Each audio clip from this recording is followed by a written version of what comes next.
All right, guys, we're going to start off a little bit different. We're going to lead off with a wrist check because I was playing around down here and this watch was sitting here. I put it on and I can't help but notice how comfortable it is. It's similar size to you see a lot of Tuna cases, whether they be the quartz ones or, well, mostly quartz, I guess.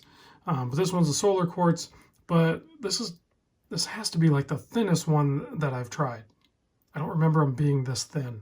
And then, of course, with the all black, it certainly wears and looks a little bit smaller than a stainless case would. So let me pop this guy off wrist. I got to say big thanks to Stewart for loaning this guy in so we could check it out.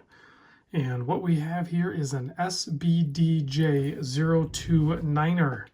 So you can see there on the box. I'm pretty sure this is a JDM model. I could be wrong on that, but with all the paperwork and everything that came with it, it just kind of lends itself to being a JDM release. So we'll get right into the watch like I normally do. Let's talk about the size and everything. So we have a about 44.5 millimeter. I think I got like 44.3 case width.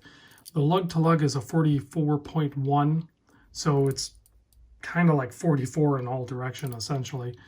Only 11 3/4 thick. That's including the domed Hardlex crystal. So if you were to exclude that, you're probably closer to like 11. And then 20 millimeter lug width here. Normally this comes on like a green colored NATO type strap, I think, but Stewart elected to put it on a strap code Super Engineer, which is a non-tapering bracelet, but that's fine when you're talking 20 millimeter. 22 non-tapering kind of wears a little too thick in my opinion. 20 non-tapering, I can deal with it. I mean, ideally it would be nice to have a tapering bracelet on it, but wearing it around here in the watch room, I've had no problem.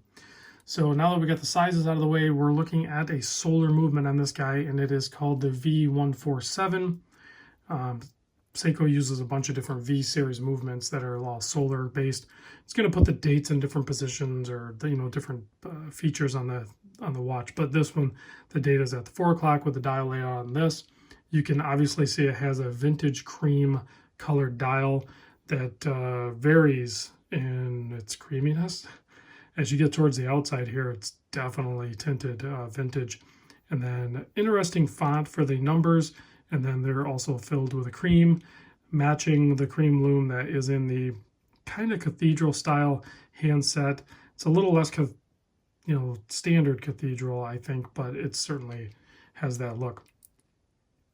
And if you get the right light, I don't know if that's thermally blued, but wow, it really looks like it. So whatever technique they used, if it's not thermally blued, they nailed the look. I suspect it's not, just because of the watch type and the cost, but maybe, I guess, I don't know.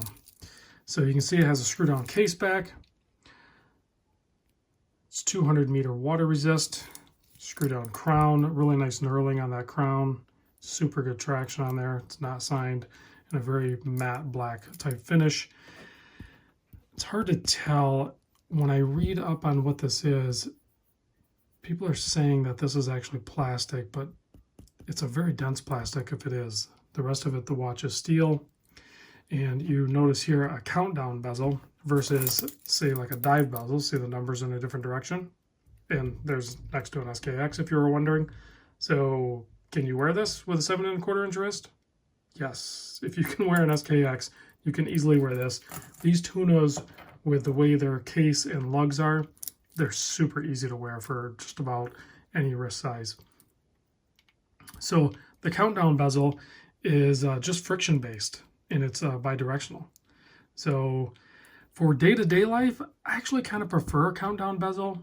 And if you're not familiar with the way that works, say you need to time something for 10 minutes, you're cooking, grilling, doing something, whatever, you go ahead and put the 10 on the minute, and then when the minute hits your 0, it's been 10 minutes. So I think it's just a little more intuitive to use. There's nothing wrong with dive bezels. I can time things with dive bezels, but an actual, straight up countdown bezel is just a little easier to use, I think.